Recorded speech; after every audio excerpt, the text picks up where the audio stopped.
some of these images have never been seen before. It's really about saving as many images as possible before they're all gone.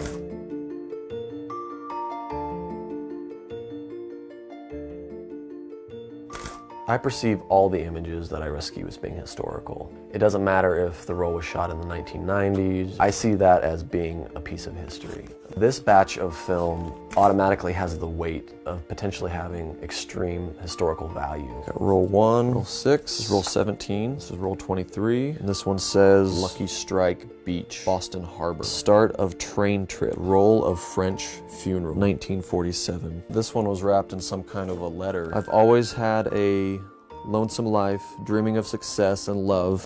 I generally find, a roll here, a roll there. Someone finds a roll on a camera, and they sell it, or they give it to me, or they donate it. So to find a batch of film that's 31 rolls from the same source, the same photographer, that is 70, 80 years old, is even more uncommon. All right, so now I have to load the film onto these plastic reels, and then I put them in this light-proof tank, and then I can take that back out into the kitchen and do the developing in straight daylight. And it goes around the reel like this. I've got to shut off the lights and just do this in complete darkness. So.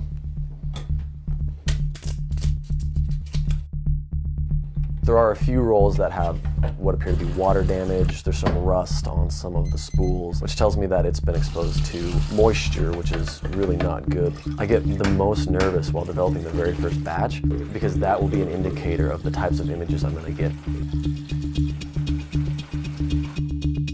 There is a large possibility that I might not recover a single image from any of these rolls of film. I pop the first one open and then I hold it up, and that's when I kind of take a breath of fresh air, and then I'm just amazed at what I see.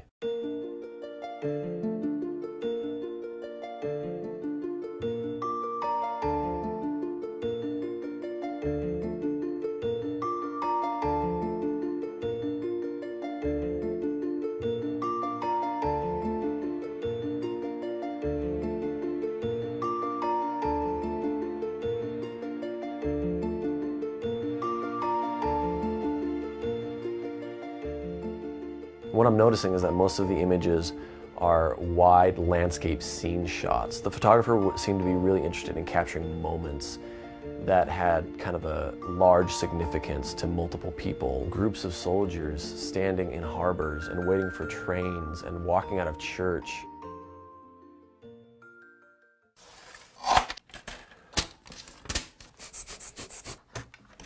Most old film is not what the old-timers would call a printable negative. They're so degraded generally that it would be a waste of time to take that negative into a dark room, put it in a larger, and try and print it on a piece of paper. What I love about the technology we have now is I can scan it. Even if I don't see everything that's on that negative, the scanner can then pick up detail and images that I never could see with the naked eye or even with an enlarger.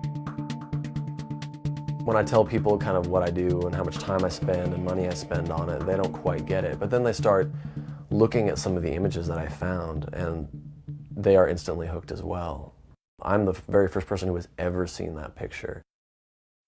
They've never been enjoyed. They've never been remembered. It almost increases the weight of the importance of that photo because it has never had those moments before. And that's really the goal of the Rescued Film Project. We really look at every roll of film as if it's the photographer's mark in history, as them kind of saying, hey, I exist, and these moments in time were important to me.